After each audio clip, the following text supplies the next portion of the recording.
Chapters 13:13 Dragon Scale Sea Area, 13:14 Purchasing Divine Deer Fruits, 13:15 Convincing Old Monster, 13:16 Moon Festival Chapter Start Fang Yuan ने list ली और उस पर एक नज़र डाली। लिस्ट में अलग अलग तरह के गू मटेरियल्स भरे पड़े थे। ज्यादातर तो मॉर्टल गू मटेरियल्स हाइदर, लेकिन कुछ इमॉर्टल मटेरियल्स भी थे। फैंग युआन को अच्छी तरह पता था कि अगर उसने फ्रॉस्ट जेड एसेंसेस और ऐसी चीजें दे दी होती तो रिवॉर्ड सिर्फ इतना ही नहीं होता। वू योंग और वो एफए असल में एक्टिंग कर रहे थे। वो फैंग युआन के खिलाफ कोई साजिश नहीं कर रहे थे, बल्कि यूस इस मामले को शांति से सुलझाने का एक रास्ता दे रहे थे। फैंग युआन ने फ्रॉस्टी पीक को लूटा था, हालांकि उसने कोई बॉटम लाइन क्रॉस नहीं की थी, फिर भी वो क्लैन एक पूरा का पूरा सलामत फ्रॉस्टी पीक चाहता था। लेकिन फैंग युआन ने ऐसे दिखाया जैसे उस कुछ पता ही ना हो और वो थोड़ी देर चुप रहा। फिर उसने जवाब दिया, क्या मैं इन रिवॉर्ड्स को एक मॉर्टल गू मटीरियल ड्रैगन स्केल सॉइल से एक्सचेंज कर सकता हूं? वू योंग थोड़ा CHAU का गया और उसने वूफा की तरफ देखा। वू एफए ने थोड़ी देर सोचा और हाँ में सर हिला दिया। अपने घर लौटकर फैंग युआन ने अपनी कल्टिवेशन जारी रखी। इस बार उस बहुत सारे फ्रॉस्ट जेड्स और फ्रॉस्ट जेड एसेंस माइल थे। हो सकता है फैंग युआन अपने सॉवरेन इमॉर्टल एपर्चर के अंदर मिनी सदर्न बॉर्डर में एक मिनी फ्रॉस्टी पीक भी बना ले। लेकिन यह इंपॉर्टेंट पॉइंट नहीं था। असली पॉइंट था ड्रैगन स्केल सॉइल। यह खास किस्म की मिट्टी बस एक मामूली गू मटेरियल थी, दानेदार और सख्त। अगर दूर से ड्रैगन स्केल सॉइल की एक लेयर को देखा जाता तो वो एक दूसरे पर चढ़े हुए ड्रैगन स्केल्स जैसी दिखती। ड्रैगन स्केल सॉइल वो मिट्टी थी जिस पर ड्रैगन टाइप के desolate beasts, ancient desolate dragons या यहां तक कि इमेमोरियल डेसोलेट ड्रैगन्स रहते थे, इसीलिए उसमें ड्रैगन्स का ऑरा था। फैंग युआन ने ये मिट्टी पहले भी खरीदी थी, क्योंकि इस मिट्टी से उसके ड्रैगनफिश को अपनी नस्ल बढ़ाने का ज्यादा इंपल्स मिलता था। अभी उसने दूसरे रिवॉर्ड्स नहीं लिए, बल्कि उन्हें इस गू मटेरियल से एक्सचेंज कर लिया क्योंकि उसके दिमाग में वही आइडिया था। सॉवरेन इमॉर्टल एपर्चर में टाइम की स्पीड कई गुना धीमी हो गई है, इस वजह से रिसोर्सेज के प्रोडक्शन में भारी कमी आई है। मेरे पास अभी काफी इमॉर्टल एसेंस रिजर्व्स नहीं हैं, और इमॉर्टल एसेंस स्टोन्स का भी यही हाल है। लेकिन इस एस्पेक्ट में प्रेशर कम हो सकता है अगर मैं अपने रिसोर्स प्रोडक्शन का स्केल बढ़ा दूं।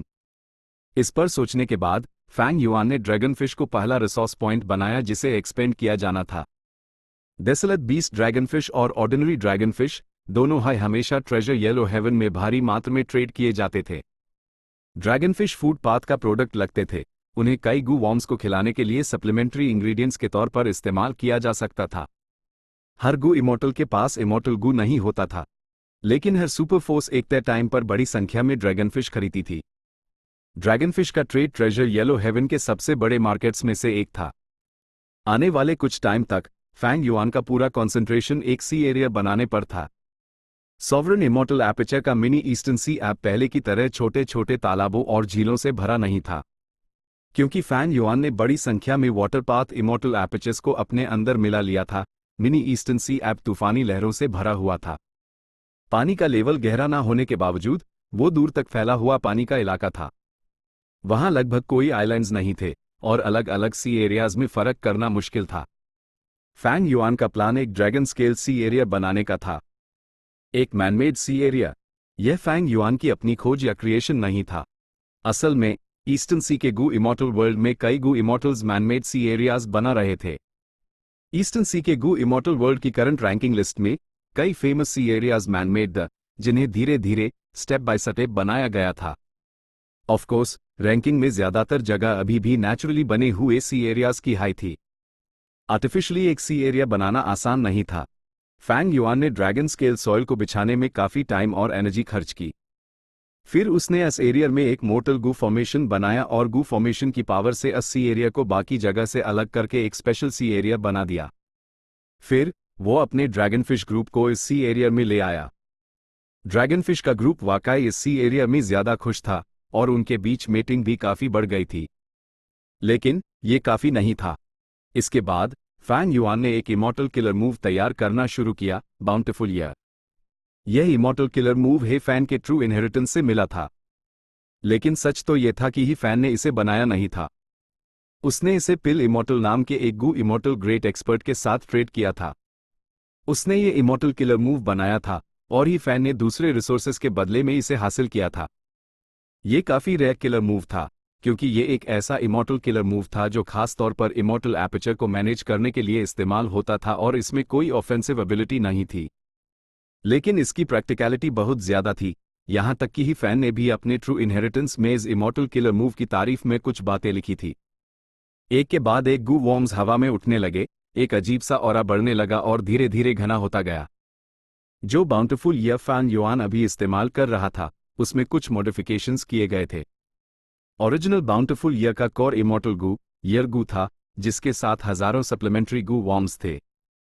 लेकिन अब फैन युआन को एक रैंक 7 इमॉर्टल गू परसिवियरेंस मिल गया था और उसने बड़ी चालाकी से परसिवियरेंस इमॉर्टल गू को किलर मूव में पहले सप्लीमेंट्री गू वर्म के तौर पर जोड़ दिया था। 10 दिन से ज्यादा के बाद बाउंटीफुल ईयर पूरी तरह से एक्टिवेट हो गया। एक अजीब सी पावर पूरे ड्रैगन स्केल सी एरिया में फैल गई, लेकिन इसका असर दिखने में अभी कुछ टाइम लगना था। ओरिजिनल बाउंटीफुल ईयर को एक्टिवेट करने में तो ये फैन को भी 2 से 3 दिन लग जाते थे। ये पहले से ही काफी लंबा टाइम है। जब से मैंने इसमें परसिवियरेंस इमॉर्टल गू जोड़कर इसे मॉडिफाई किया है, जरूरी टाइम और भी लंबा हो गया है, लगभग आधा महीना। खुशकिस्मती से एक्टिवेशन सक्सेसफुल रहा और कोई बैकलैश नहीं हुआ। फैंग युआन लगातार अपने एक्सपीरियंसेस पर सोच विचार कर रहा था। मेरा टाइम पाथ अटेनमेंट लेवल अभी भी ऑर्डिनरी हाई है। मैं बस किसी तरह परसिवियरेंस इमॉर्टल गू को इसमें जोड़ पाया। टाइम के इतना ज्यादा बढ़ जाने का मेन रीजन यही है। एक इमॉर्टल किलर मूव का एक्टिवेशन टाइम जितना छोटा होता, प्रोसेस उतना हाई सिंपल होता और किलर मूव के सक्सेसफुल एक्टिवेशन की प्रोबेबिलिटी यूटीएनआई हाई ज्यादा होती। और जहां तक गू इमॉर्टल्स की बात थी, ये ज्यादा सेफ भी था।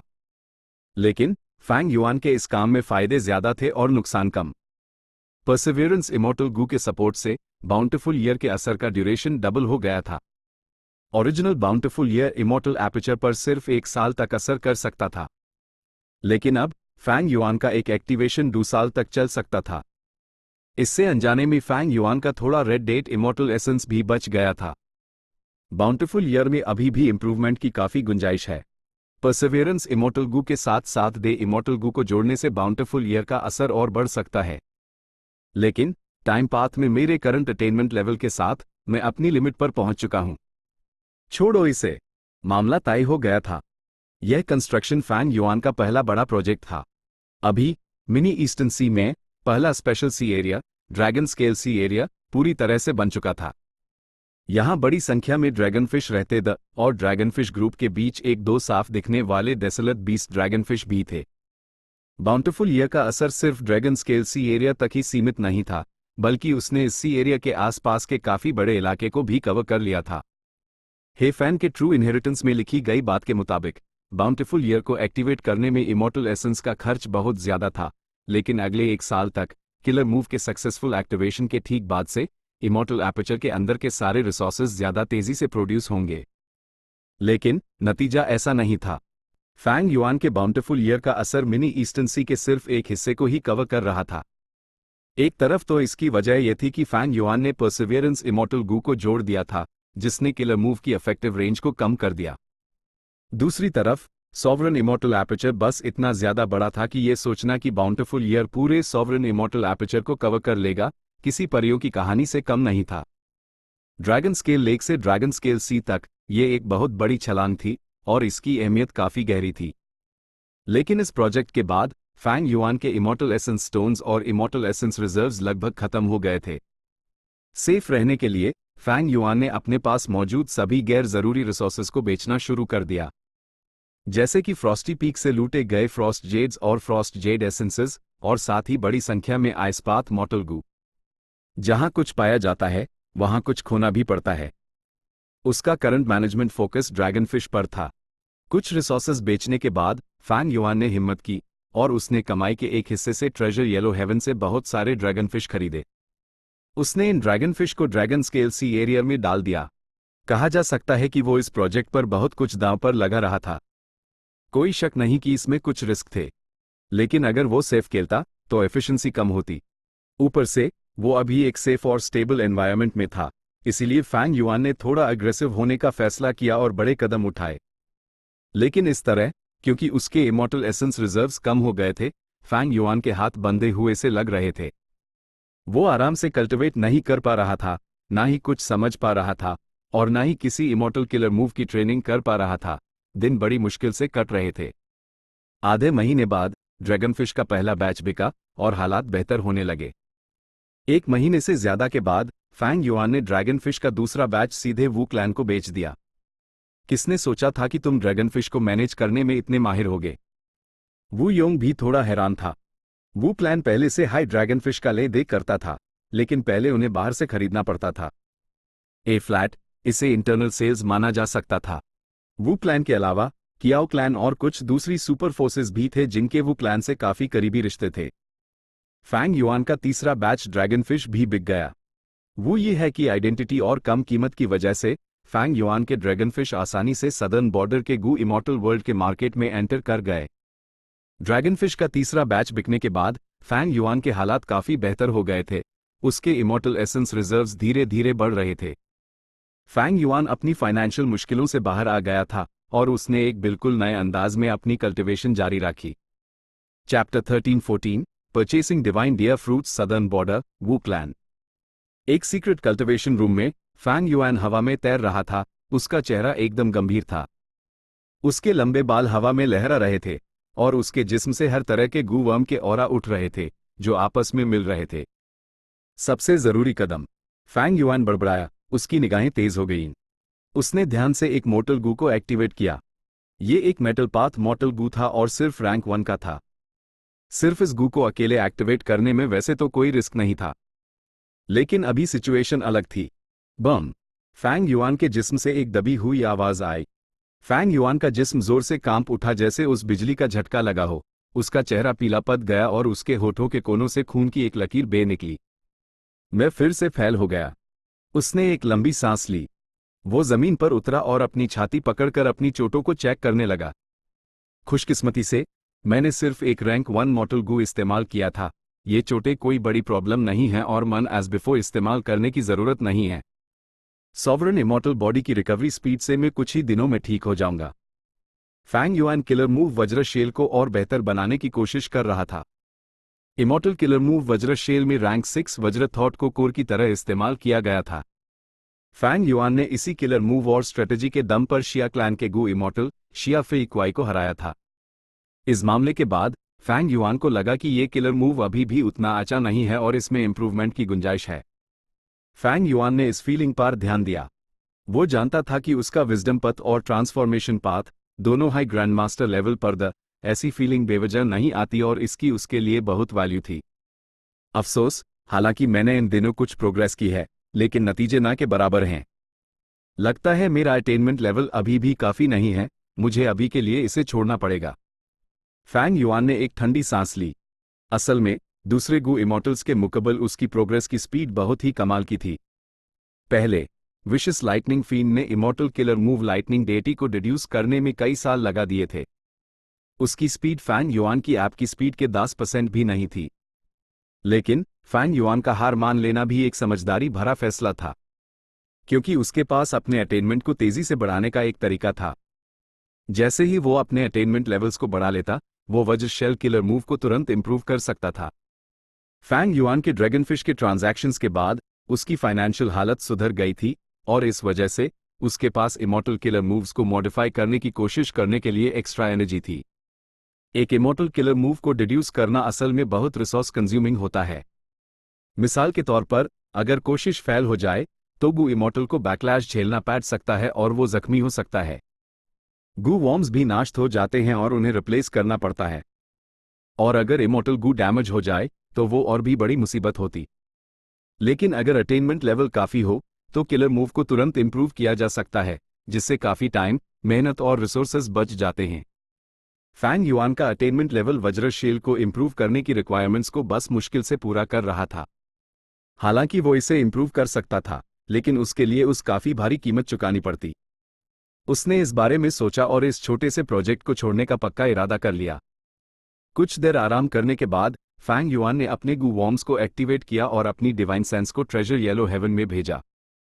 ट्रेजर येलो हेवन के अंदर उसकी डिवाइन सेंस तेजी से घूम रही थी और बातचीत करने के लिए एक गू इमॉर्टल की विल तक पहुंची। मैं तुम्हारे सारे डिवाइन डियर फ्रूट्स के लिए 1300 इमॉर्टल एसेंस स्टोन्स दूंगा, फैंग युआन ने कहा। इस गू इमोर्टल की विल ने अपना सर हिलाया और मजबूरी में कहा, जो कीमत मैंने बताई है वो पहले से ही कम है। तुम यहाँ 3 बार आ चुके हो, अगर तुम सच में खरीदना चाहते हो तो 200 इमोर्टल एसेंस स्टोन्स और जोड़ दो और इन्हें ले जाओ। Divine dear fruits rank 6 immortal material थे। ये कोई रेयर गू मटेरियल नहीं था, लेकिन इसे बेचने वाले लोग कम थे क्योंकि इसकी डिमांड ज्यादा नहीं थी। लेकिन फैंग युआन को इसकी जरूरत वज्रथॉट इमोर्टल गू को खिलाने के लिए थी। यूज वज्रथॉट इमोर्टल गू मिला था और इसके खाने की प्रॉब्लम को सॉल्व करना था। फैंग युआन ने जवाब नहीं दिया, बल्कि वो प्रोडक्ट्स को देखने लगा। इस स्टॉल में डिवाइन डियर फ्रूट्स अच्छी क्वालिटी के थे। फैंग युआन ने ट्रेजर येलो हेवन में कई चक्कर लगाए थे और पाया था कि यहाँ के divine dear fruits top quality के थे। कीमत भी काफी अच्छी थी, इसीलिए वो इस स्टॉल पर कई बार आ चुका था। डिवाइन डियर फ्रूट्स एक बच्चे की मुट्ठी के साइज के होते थे और पेड़ों या पौधों पर नहीं यूजीटी इधर, बल्कि एक तरह के डियर डेसलत बीस्ट फ्रूट डियर के सींगों पर यूजीटी थे। ये एक ऐसा हिरण था जो फल देता था। फैंग युआन ने इस डेसलत बीस्ट के खास नाम के बारे में पहले ही पूछताछ कर ली थी और उसने उन्हें ट्रेजर येलो हेवन में बिकते हुए भी देखा था। लेकिन अगर वो उनका एक बैच खरीद भी लेता तो वो कितने डिवाइन डियर फ्रूट्स प्रोड्यूस कर सकते थे, ये एक ऐसा सवाल था जिस पर रिसर्च की जरूरत थी। हर रिसोर्स के अपने कल्टीवेशन के तरीके होते हैं। मिसाल के तौर पर फैंग युआन का ड्रैगन फिश प्रोडक्शन यही कोशिशों का नतीजा नहीं था, बल्कि ये डोंगफैंग ट्राइब के ज्ञान और अनुभव से आया था। ये एक सुपर ट्राइब का जमा किया हुआ ज्ञान था। नतीजा ये हुआ कि फैंग युआन के ड्रैगन फिश बेस्ट क्वालिटी के द और प्रोडक्शन भी स्मूथ था, जिससे कम लागत में ज्यादा मुनाफा मिल रहा था। मुझे अभी के लिए डिवाइन डियर फ्रूट्स का एक हिस्सा खरीद लेना चाहिए ताकि वज्रथॉट इमोर्टल गू की पहली फीडिंग का काम हो सके। जब मेरे पास आगे चलकर काफी फंड्स होंगे तब मेन फ्रूट डियर्स को पालने के बारे में सोच सकता हूं और वज्रथॉट इमोर्टल गू के लिए खुद इंतजाम कर पाऊंगा। रही बात कि क्या मैं इस डिवाइन डियर फ्रूट के प्रोडक्शन को एक और इनकम सोर्स बना सकता हूं, ये तो आगे के मौकों पर डिपेंड करेगा। फैंग युआन गू इमोर्टल की विल से बात करते हुए सोच रहा था, तो मुझे एक बार और चेक करने दो। लेकिन इसी वक्त फैंग युआन के सामने खड़ी गू इमोर्टल की विल अचानक हिली और बोली, मेरी मुंह बॉडी की डिवाइन सेंस अंदर आ गई है। वो कहता है कि वो तुमसे कीमत पर डिस्कस कर सकता है। तुम लोगों को आपस में बात कर लेनी चाहिए। ये कहकर असगू इमोर्टल की विल पीछे हट गई। फैंग युआन खुश हो गया। वो इसी सिचुएशन का इंतजार कर रहा था। जो गू इमोर्टल डिवाइन डियर फ्रूट्स बेच रहा था, उसने डिवाइन डियर फ्रूट्स को ट्रेजर येलो हेवन में छोड़ दिया था और उनकी देखभाल के लिए एक विल भी छोड़ दी थी। लेकिन हालांकि यह विल सोच सकती थी और कम्युनिकेट कर सकती थी, उस अपनी में बॉडी द्वारा तय की गई बॉटम लाइन प्राइस का सख्ती से पालन करना पड़ता था और इस पर कोई मोल भाव नहीं हो सकता था। लेकिन अब जब गू इमोर्टल की डिवाइन सेंस आ गई थी, फैंग युआन उससे कई चीजों के बारे में ठीक से बात कर सकता था। डिस्कशन के लिए कई टॉपिक्स थे। मुझे इमोर्टल गू को खिलाने के लिए डिवाइन डियर फ्रूट्स चाहिए। अगर हम एक समझौते पर पहुंच पाते हैं तो ये बिल्कुल आखिरी ट्रांजैक्शन नहीं होगा। कैसा रहेगा? मैं 1300 इमोर्टल एसेंस स्टोन्स ऑफर करता हूं। फैंग युआन ने मोल भाव करना शुरू कर दिया। वो गू इमोर्टल हिचकिचाया, ये हमारी पहली मुलाकात है, मैं सिर्फ खाली वादों पर तुम पर कैसे यकीन कर सकता हूं? ही, छोड़ो, हम 1400 इमोर्टल एसेंस स्टोन्स में डील पक्की कर सकते हैं। जब हम इस तरह 3 बार ट्रांजैक्शन कर लेंगे तो कीमत कम करके 1300 कर दी जाएगी। क्या कहते हो? साफ था कि ये गू इमोर्टल बेवकूफ नहीं था और काफी चतुर था। फैंग युआन ने माना कर दिया, अगर मेरे पास काफी फंड्स होते तो मैं तुम्हारे साथ इस तरह मोल भाव नहीं कर रहा होता। 1350 कैसा रहेगा? असगू इमोर्टल ने जबरदस्ती मुस्कुराते हुए कहा, ठीक है। अगर मुझे फंड्स की इतनी जरूरत नहीं होती और ये डिवाइन डियर फ्रूट्स इतनी धीरे नहीं बिक रहे होते तो मैं तुम्हारी कीमत पर राजी नहीं होता। एक ने पैसे दिए और दूसरे ने सामान। ट्रांजैक्शन पूरा होने के बाद फैंग युआन ने राहत की सांस ली। वज्रथॉट इमोर्टल गू के खाने की प्रॉब्लम फिलहाल के लिए सॉल्व हो गई थी। ए फ्लैट डिविनेशन टॉर्टस शेल इमोर्टल गू की बारी थी। यह इमोर्टल गू केल्प, समुद्री घास, खाता था। जाहिर है यह आम केल्प नहीं था, बल्कि एंशिएंट इंक केल्प था, जो एक रैंक 6 इमोर्टल मटेरियल था। यह केल्प इंक की तरह पूरा काला था और जब इसकी खाल फाड़ी जाती तो यह आसपास के पानी को बिल्कुल काले इंक में रंग देता था। फैंग युआन के पास अभी फंड्स की कमी थी, इसीलिए उसने डिविनेशन टॉर्टस शेल इमोर्टल गू को खिलाने के लिए कुछ एंशिएंट इंक केल्प्स खरीद कर स्टोर करने का इरादा किया। वो आगे और सोचेगा। खाने के मामले में डे इमोर्टल गू बहुत बेहतर था। क्योंकि वो रिवर ऑफ टाइम का पानी पीता था, उसके खाने का इंतजाम करने के बारे में सोचने की कोई जरूरत नहीं थी। डिवाइन डियर फ्रूट्स के मुकाबले ट्रेजर येलो हेवन में एंशिएंट इंक केल्प्स के कई ज्यादा सेलर्स थे, लेकिन फैंग युआन उनमें से किसी के साथ भी डील नहीं कर पाया। प्रॉब्लम कीमत की थी, लेकिन वो जल्दी में नहीं था। डिविनेशन टॉर्टस शेल इमॉर्टल गू की अगली फीडिंग में अभी भी कुछ टाइम बाकी था। खुशकिस्मती से ड्रैगन स्केल सी एरिया का कंस्ट्रक्शन पूरा हो गया है। जब तक वो इसी तरह डेवलप होता रहेगा, मेरे पास आगे चलकर काफी फंड्स होंगे। इसके बाद कॉइलिंग थ्रेड केव्स का कंस्ट्रक्शन करना है ताकि रिग्रेटफुल स्पाइडर्स को बड़े पैमाने पर प्रोड्यूस किया जा सके। फैंग युआन ने इस पर सोचा था। रिग्रेटफुल स्पाइडर्स का मार्केट बहुत बड़ा था, खासकर वेस्टर्न डेजर्ट में। हालांकि डिमांड ड्रैगन फिश जितनी बड़ी नहीं थी, फिर भी काफी थी। लेकिन फिलहाल फैंग युआन के पास फंड्स की तंगी थी और इस प्रोजेक्ट को शुरू करने से पहले उस अपनी दौलत जमा करने के लिए कुछ टाइम चाहिए था। इस सिचुएशन के हिसाब से मेरा अंदाजा है कि मुझे पहला फंड जमा करने और कॉइलिंग थ्रेड केव्स का कंस्ट्रक्शन शुरू करने में 1 महीने से ज्यादा का टाइम लगेगा। उम्मीद है तब तक वो क्लैन स्टेबल हो चुका होगा और मुझे जायंट ड्रीम रेल्म में वापस जाने देगा। वो ये है कि आइडेंटिटी ने फैंग युआन की आज़ादी पर पाबंदी लगा दी थी। खासकर वो क्लैन की मौजूदा हालत में उसका अपनी इच्छा जाहिर करना ठीक नहीं था। इस महीने के दौरान वू योंग ने वू क्लैन को अलग अलग सुपर फोर्सेस द्वारा पैदा की गई प्रॉब्लम से निपटने के लिए लीड किया। इसमें नुकसान भी हुए और फायदे भी। वू क्लैन की इज्जत गिरी, लेकिन सच तो यह था कि उनके फायदों को ज्यादा नुकसान नहीं पहुंचा था। इसीलिए ये सिचुएशन अभी भी जारी थी। वू योंग अपनी रेपुटेशन वापस पाना चाहता था, जबकि दूसरे सुपर फोर्सेस संतुष्ट नहीं थे और कुछ मटेरियल बेनिफिट्स हड़पना चाहते थे। राइचस पाथ फोर्सेस के बीच का टकराव डेमोनिक पाथ से अलग था। डेमोनिक पाथ में टकराव खतरनाक और हिंसा से भरे होते थे, जबकि राइचस पथ के टकराव हल्की बूंदाबांदी की तरह होते थे और अक्सर लंबे समय तक चलते थे। खासकर जब ये टकराव बड़ी बड़ी संपत्तियों वाले सुपर फोर्सेस के बीच होता था, तो उनके लिए बिना सोचे समझे एक दूसरे से लड़ना मुश्किल होता था। वो मरने मारने तक नहीं जाते थे। फैंग युआन की आराम की कल्टिवेशन लाइफ ज्यादा देर तक नहीं चली। कुछ दिनों बाद यूज वू योंग से एक और टास्क मिला। Mount Snail, mountain moving old monster. Fang Yuan की भुएं धीरे धीरे सिकुड़ने लगी। ऐसा नहीं था कि यूज इस टास्क को पूरा करने का कॉन्फिडेंस नहीं था, लेकिन हालात का रुख अच्छा नहीं लग रहा था। पहले हालांकि फैंग युआन ने फ्रॉस्टी पीक का मामला सुलझा दिया था, उसने असल में अपनी ताकत और तरीकों को छुपा कर रखा था और बस काम चलाओ नतीजा हासिल किया था। उसने सिर्फ 5 साल का एक एग्रीमेंट बनाया था और फ्रॉस्टी पीक के रिसोर्सेस को लूट लिया था। हालांकि यह राइचस पाथ का एक अनरिटन रूल था, उसने बॉटम लाइन को छू लिया था। यह जाहिर है फैंग युआन की ही चाल थी, ताकि वू योंग पर एक बुरा इंप्रेशन पड़े। ऊपर वाले ऐसे लोगों को इस्तेमाल करना पसंद नहीं करते, और अगर वो फैंग युआन को सुपर गू फॉर्मेशन में जल्दी भेजे देते तो यह फैंग युआन की इच्छा के मुताबिक होता। लेकिन वो क्लैन में अभी वाकई लोगों की कमी थी, जबकि उनका इलाका बहुत बड़ा था। माउंट स्नेल से जुदा एक मामला अचानक से सामने आ गया था। वू योंग के पास इस प्रॉब्लम से निपटने के लिए फैंग युआन को इस्तेमाल करने के अलावा कोई चारा नहीं था। Chapter 13-15 convincing old monster southern border. हरे भरे पहाड़ों की रंगे पर हल्की बारिश हो रही थी। फैंग युआन ने नीले रंग का रोब पहना हुआ था और वो एक चट्टान के ऊपर से इन विशाल नदियों और पहाड़ों को देख रहा था। फिर आखिरकार उसकी नजर एक पहाड़ पर टिकी। ये पहाड़ कुछ खास था। इसके बगल के पहाड़ या तो ऊंचे द या छोटे, या तो सीधे द या टेढ़े, लेकिन यह पहाड़ गोल आकार का था। यह माउंट स्नेल था, या इसे एक स्नेल पहाड़ माना जा सकता था। ये एक इमेमोरियल डेसोलेट बीस्ट था। ये एक विशाल रिवर स्नेल था जिसका शेल एक ऊंचे टावर जैसे स्पाइरल का था और हरी काई से भीगा हुआ था। जब यह शांत रहता तो इसका शरीर शेल के अंदर छिप जाता, जो एक ऊंचे पहाड़ जैसा दिखता। अभी ये जाग चुका था और धीरे धीरे चल रहा था। रंबो।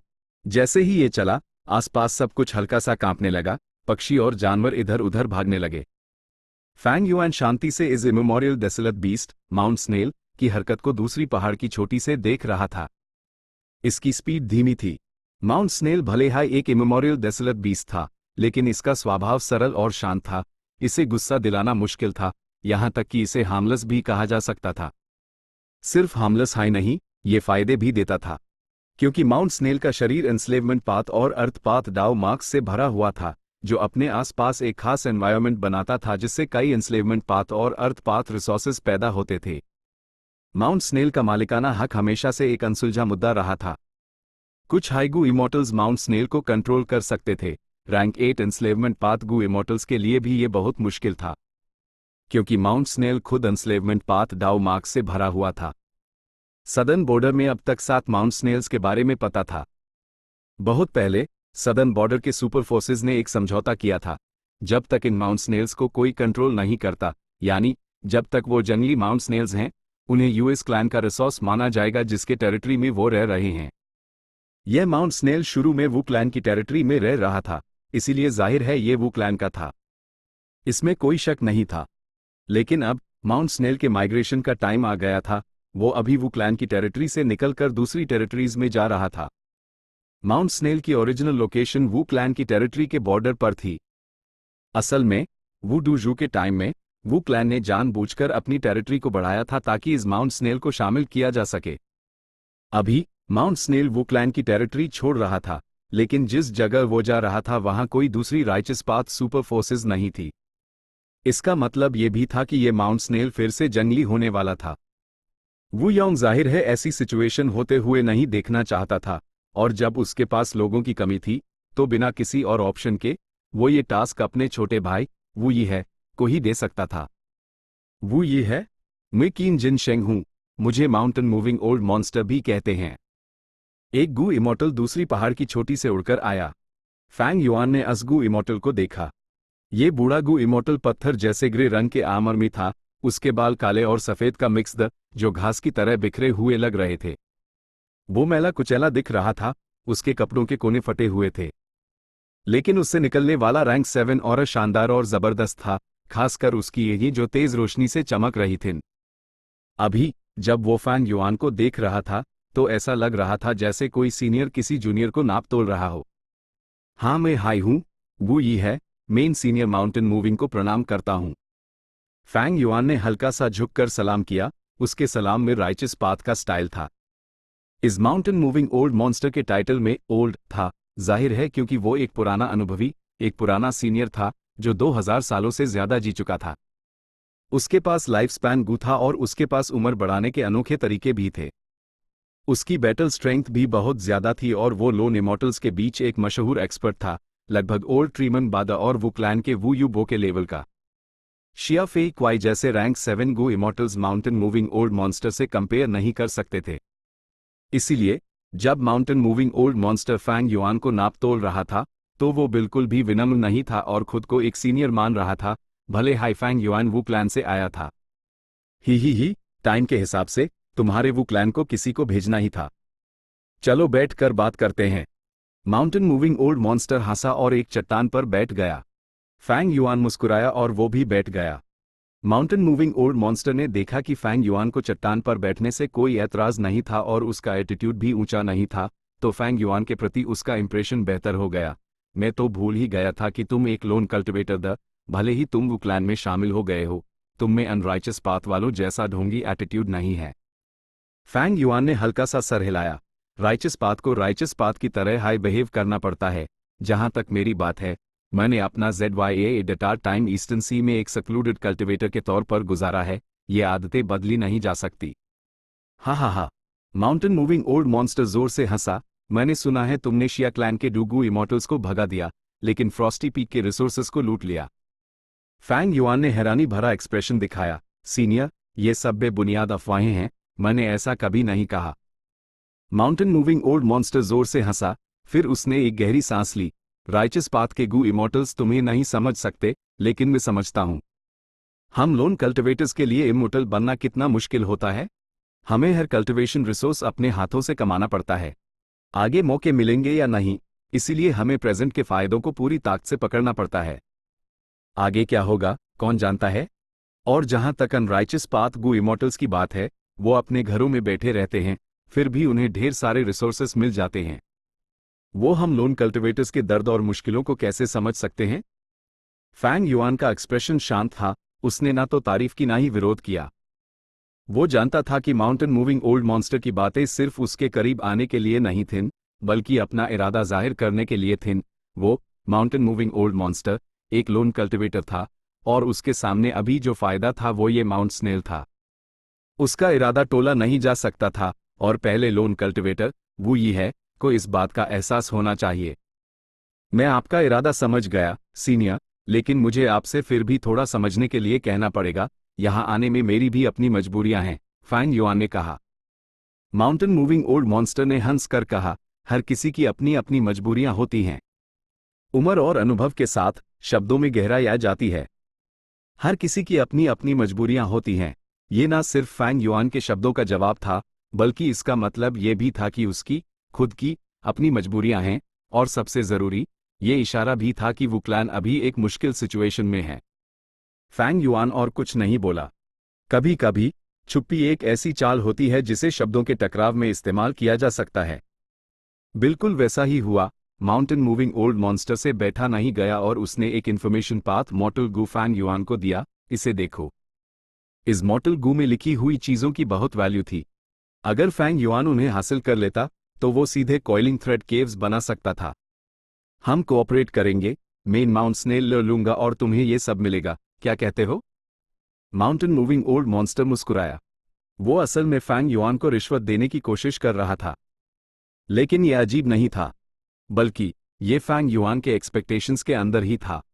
माउंटेन मूविंग ओल्ड मॉन्स्टर एक लोन कल्टिवेटर था, और उसके नजरिए से वो जाहिर है number 1 righteous path super force Wu clan से पंगा नहीं लेना चाहता था। भले हाई वू क्लैन अभी मुश्किल में था, ऐसी विशाल फोर्स को माउंटेन मूविंग ओल्ड मॉन्स्टर अकेले धमका नहीं सकता था। सबसे जरूरी बात, अगर माउंटेन मूविंग ओल्ड मॉन्स्टर को ये माउंट स्नेल मिल जाता तो वो अब आज़ादी से घूमने वाला इंसान नहीं रह जाता।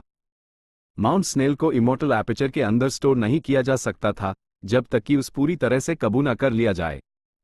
माउंटेन मूविंग ओल्ड मॉन्स्टर एक अर्थपाथ गु इमोर्टल था, उसके पास साफ तौर पर इतना अटेनमेंट नहीं था। इस तरह वो इस माउंट स्नेल का मालिक बन जाता, और अगर आगे कोई इस पर हमला करता तो उस इसकी रक्षा करनी पड़ती। अगर उसने वू क्लैन से दुश्मनी मोल ली तो वू क्लैन के गु इमोर्टल्स लहरों की तरह हमला करेंगे। वो अकेले उनसे कैसे बच सकता था? अगर वो एक बार बच भी गया तो दूसरी बार, तीसरी बार का क्या? अगर वो उन सबसे बचने में कामयाब भी हो गया तो लड़ाई में नुकसान तो होगा ही। क्या माउंटेन मूविंग ओल्ड मॉन्स्टर के पास कल्टिवेट करने का टाइम बचेगा अगर उस बार बार डिस्टर्ब किया गया? इस तरह माउंटेन मूविंग ओल्ड मॉन्स्टर के सामने सिर्फ एक हाई ऑप्शन था। वो था वू क्लैन के साथ नेगोशिएट करना। वू क्लैन इस माउंट स्नेल को जाने नहीं देना चाहता था, लेकिन बड़ा वू क्लैन भी अपने क्लैंसमैन से बना एक ऑर्गेनाइजेशन हाई था। और जब तक वो एक ऑर्गेनाइजेशन था, वो एक बंद किला नहीं हो सकता था, उसमें कमजोरियां तो होंगी ही। वो ये है कि आने से माउंटेन मूविंग ओल्ड मॉन्स्टर को और भी ज्यादा उम्मीद मिल गई। सीनियर, आप इन चीजों के बदले एक इमेमोरियल डेसोलेट बीस्ट लेना चाहते हैं? फैंग युआन ने इन्फॉर्मेशन पाथ मॉर्टल गू को पकड़कर हल्की मुस्कान के साथ कहा। इसके अंदर के रिसोर्सेस बहुत वैल्यूएबल हैं। यह माउंट स्नेल भले हाई एक इमेमोरियल डेसोलेट बीस्ट हो, लेकिन इसे कंट्रोल कौन कर सकता है? अगर मैं इसका मालिक बन भी गया तो मैं सिर्फ इससे पैदा होने वाले रिसोर्सेज हाई लूंगा। जाहिर है, अगर आपकी कोई शर्तें हैं तो हम बात कर सकते हैं। माउंटेन मूविंग ओल्ड मॉन्स्टर की आंखें चमक रही थीं, उसका एटीट्यूड काफी नरम हो गया था। क्योंकि फैंग युआन ने सीधे माना नहीं किया था, माउंटेन मूविंग ओल्ड मॉन्स्टर ने मन ही मन खुशी मनाई और उसकी उम्मीद बहुत बढ़ गई। इस लिस्ट के अंदर की चीजों को कम से कम डबल करना पड़ेगा। यह फैंग युआन की पहली शर्त थी। माउंटेन मूविंग ओल्ड मॉन्स्टर ने तुरंत अपनी भुएं सिकोड़ लीं। माउंट स्नेल नाम से आपका नहीं हो सकता, यह अभी भी वो क्लैन का हाई रहेगा। यह फैंग युआन की दूसरी शर्त थी। माउंटेन मूविंग ओल्ड मॉन्स्टर की एज बड़ी हो गई, उसका नर्म एक्सप्रेशन अचानक गुस्से में बदल गया। लेकिन सच में सीनियर, आप हाई इस पहाड़ के मालिक होंगे, फायदे ज्यादातर आपको ही मिलेंगे, लेकिन आपको हर साल रिसोर्सेस का एक हिस्सा हमारे वो क्लैन को देना होगा। यह फैंग युआन की तीसरी शर्त थी। माउंटेन मूविंग ओल्ड मॉन्स्टर ने ताना मारना शुरू कर दिया, उसका चेहरा काला पड़ चुका था। वो ये है, क्या तुम मेरे साथ खेल रहे हो? बिल्कुल नहीं। फैंग युआन का एक्सप्रेशन गंभीर था। वो खड़ा हुआ और माउंटेन मूविंग ओल्ड मॉन्स्टर की आंख में बिना डरे देखा। सीनियर, क्या मैं आपसे 3 सवाल पूछ सकता हूं? माउंटेन मूविंग ओल्ड मॉन्स्टर ने मुश्किल से अपना गुस्सा रोका। बोलो। सीनियर, पहला, आप एक अकेले इंसान हैं जो किसी सुपरफोर्स से जुड़े नहीं हैं। मेरा वो क्लैन माउंट स्नेल आपके हाथों में कैसे छोड़ सकता है? अगर ये कोई सुपरफोर्स होती तो ठीक था, लेकिन एक लोन कल्टिवेटर को फायदे लेने देना मेरे वो क्लैन की इज्जत पर बुरा असर डालेगा। दूसरा, भले ही आप इस माउंट स्नेल पर अभी के लिए कब्जा कर लें, आप इसे कब तक बचा पाएंगे? अगर मेरा वो प्लान आपके मामले में दखल ना भी दे, तो दूसरी सुपर फोर्सेस का क्या? तीसरा, सीनियर, क्या आपको लगता है कि सिर्फ मुझे रिश्वत देकर पूरा वो क्लैन चुपचाप कैमरे से देखता रहेगा? माउंटेन मूविंग ओल्ड मॉन्स्टर चुप हो गया। काफी देर बाद उसने एक ठंडी सांस ली और फटी हुई आवाज में बोला, तो अगर हम तुम्हारे आइडिया के हिसाब से चलें, तो क्या मैं तुम्हारे वो क्लैन के पहाड़ का गार्ड नहीं बन जाऊंगा? फैंग युआन हल्का सा मुस्कुराया, ये सिर्फ थोड़ी सी भी मतलब की रेपुटेशन की बात है। हर चीज परफेक्टली कैसे हो सकती है? जो शर्तें मैंने बताई हैं वो असल में ज्यादा नहीं हैं, ये इसीलिए क्योंकि मैंने सोचा कि मैं भी कभी एक लोन कल्टिवेटर था। सवाल यह है, आपको इज्जत चाहिए या असली फायदे? प्लीज इस पर ठीक से विचार करें। माउंटेन मूविंग ओल्ड मॉन्स्टर चुप हो गया। इस बार छुप्पी और भी लंबी चली। जब हल्की बूंदाबांदी धीरे धीरे रुक गई, तब वो बोला, ठीक है, हम तुम्हारे आइडिया के हिसाब से ही चलेंगे। Chapter 13-16 moon festival. कुछ दिनों बाद माउंट स्नेल को जोर से आवाज करते हुए दूर जाते देख और माउंटेन मूविंग ओल्ड मॉन्स्टर को उसके ऊपर एक मालिक की हवा में खड़े देख फैंग युआन ने अपनी नजर हटाई और वहां से निकलने लगा। माउंट स्नेल का मामला सुलझ चुका था।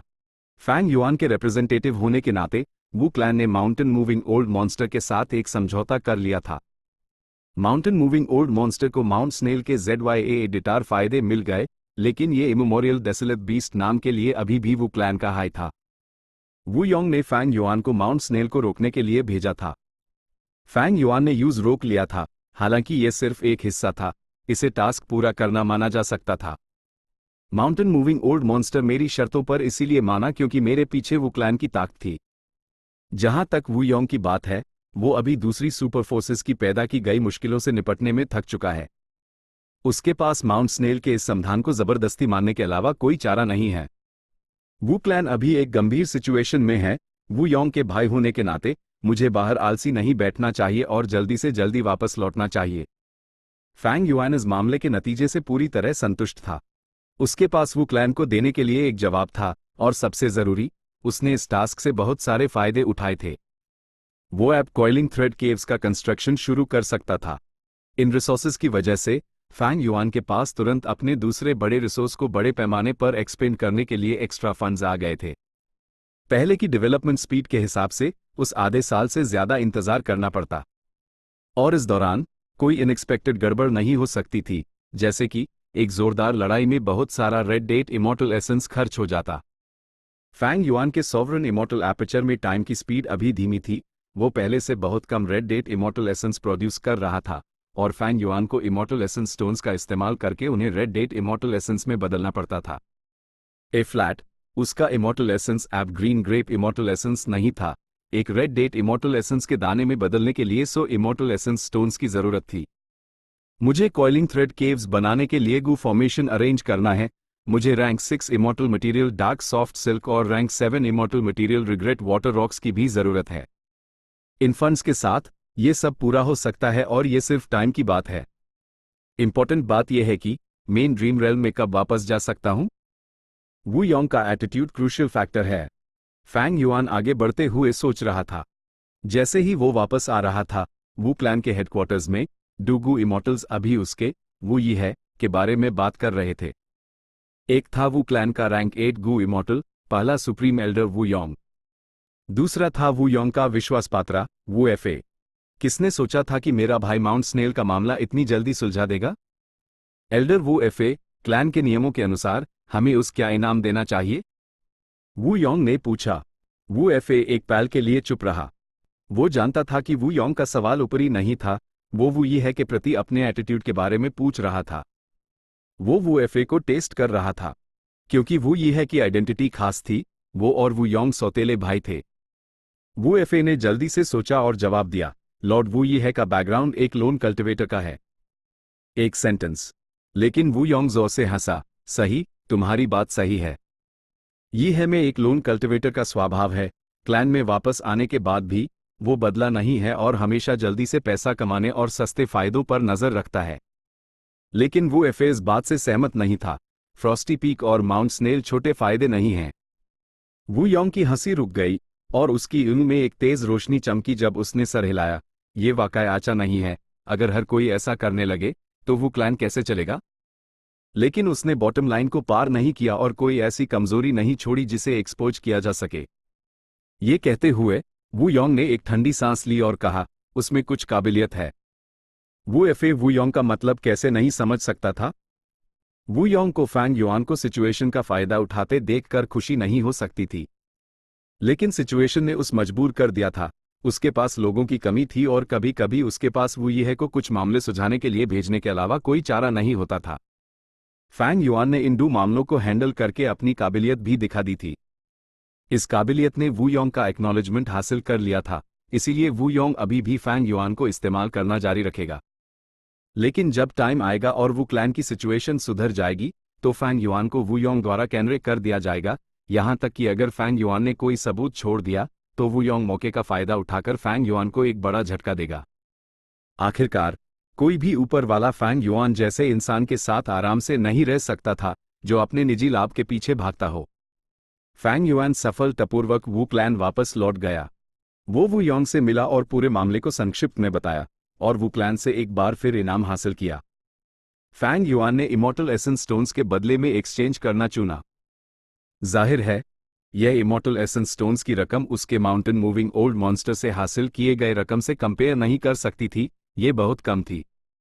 आने वाले दिनों में फैंग युआन ने शांति से कल्टिवेट किया। कॉइलिंग थ्रेड केव्स का कंस्ट्रक्शन धीरे धीरे आगे बढ़ रहा था। ये उसका अभी का फोकस था। हर निश्चित समय के बाद फैंग युआन को अपना इमॉर्टल एपर्चर रखकर हेवन एंड अर्थ की को एब्जॉर्ब करना पड़ता था ताकि सॉवरेन इमॉर्टल एपर्चर को स्टेबलाइज किया जा सके। आखिरकार reverse flow river heaven and earth का एक सक्लूडेड डोमेन था। यह इमॉर्टल एपर्चर पर बहुत ज्यादा बोझ डालता था। यह मामला थोड़ा परेशानी वाला था। फैंग युआन सीधे हेवन एंड अर्थ की को अब्जॉर्ब नहीं कर सकता था क्योंकि हर बार अब्जॉर्ब की जाने वाली मात्रा बहुत ज्यादा थी और उनके बीच का इंटरवल भी कम था। इस तरह फैंग युआन को ट्रेजर येलो हेवन में कुछ इमॉर्टल मटेरियल्स ढूंढने पड़ते थे।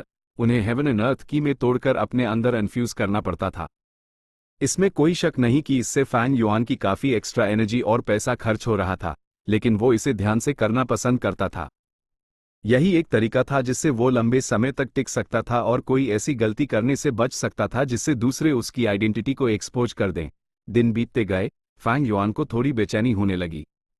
जायंट ड्रीम रेल्म के एंड पर प्रॉब्लम्स सुलझ चुकी हैं, लेकिन वू योंग मुझे वापस जाने देने का कोई संकेत नहीं दे रहा है। लगता है जिसका मुझे डर था वही हुआ। साय, फैंग युआन ने एक ठंडी सांस ली। इस दुनिया में लोगों के पास अक्सर कोई चारा नहीं होता। वू योंग हर तरफ से आने वाली मुश्किलों से निपटने में बिजी था, सिचुएशन को स्टेबलाइज करने के लिए सब कुछ कर रहा था। अगर वो फैंग युआन को वापस जाने देता और सुपर गू फॉर्मेशन के एंड पर कोई प्रॉब्लम हो जाती तो क्या वो अपने लिए ही मुसीबत खड़ी नहीं कर रहा होता। इसके अलावा वू योंग ने देखा कि फैंग युआन में कुछ काबिलियत है और वो उस कुछ और प्रॉब्लम सुलझाने के लिए इस्तेमाल करना चाहता था। जहां तक फैंग युआन के टास्क्स करते वक्त रिसोर्सेस का गबन करने की बात थी, वू योंग अभी के लिए यूएस पर एड़ी मूंद रहा था और उसकी जांच नहीं कर रहा था। वो उसके पीछे नहीं पड़ा, लेकिन फैंग युआन चाहता था कि वो पड़े। अगर देखा जाए तो फैंग युआन ने वू यीहे का भेस बनाकर वू क्लैन में एंटर क्यों किया था? क्या वो ड्रीम रेल्म के लिए नहीं था? लगता है मुझे कोई चाल चलनी पड़ेगी। उस दिन फैंग युआन अपने रेजिडेंस से बाहर निकला। ऊपर वालों की पॉलिसीज के लिए नीचे वालों के पास काउंटरमेजर्स होते हैं। फैंग युआन एक पुराना खिलाड़ी था, उसके पास इसका जवाब देने का तरीका कैसे नहीं होता। लगभग 12 दिन बाद यू हुआ माउंटेन पर एक पवेलियन में कई गू इमॉर्टल्स एक पत्थर की मेज के चारों ओर बैठे थे। गुनगुनी चांदनी पानी की तरह बह रही थी। हरे भरे पहाड़ों में रात के पंछी चहचहा रहे थे। हल्की हवा चल रही थी। नज़ारा बेहद खूबसूरत था। आज सदर्न बॉर्डर का सालाना मून फेस्टिवल है। ये मेरी खुशकिस्मती है कि मैं ये फेस्टिवल आप सभी मेहमानों के साथ मना रही हूं, कियाओ सी लियू ने मुस्कुराते हुए कहा। उसकी आवाज पहाड़ी झरने की मधुर आवाज की तरह खूबसूरत थी, जिससे एक पवित्र एहसास हो रहा था। उसकी सूरत उससे भी ज्यादा खूबसूरत थी। उसने एक शुद्ध सफेद ब्रोकेड की ड्रेस पहनी हुई थी, जिसके साथ उसके नाजुक फीचर्स मिलकर एक परी की कहानियों से निकली परी का एहसास दे रहे थे। फेरी सी लियू का मून फेस्टिवल एक साथ मानने का न्योता मिलना मुझ लुओ म्यूजी के लिए एक सम्मान की बात है, एक नौजवान दिखने वाले गू इमॉर्टल ने कहा। उसकी मुस्कान जोश से भरी हुई थी, खासकर जब वो कियाओ सी लियू को देखता था तो उसकी निगाहें आग की तरह गर्म होती थीं। कियाओ सी लियू सदर्न बॉर्डर के गु इमॉर्टल वर्ल्ड में सार्वजनिक रूप से मानी गई 3 टॉप सुंदरियों में से एक थी, और उससे भी बढ़कर उसका बैकग्राउंड था। कियाओ क्लैन, हालांकि वू क्लैन से जुदा हुआ था, लेकिन वो भी एक राइचस पाथ सुपरफोर्स था। मौजूद 6 गु इमॉर्टल्स में 2 महिलाएं और 4 पुरुष थे। एक कपल के अलावा लुओ म्यूजी और लुंग फेई कियाओ सी लियू के दीवाने थे।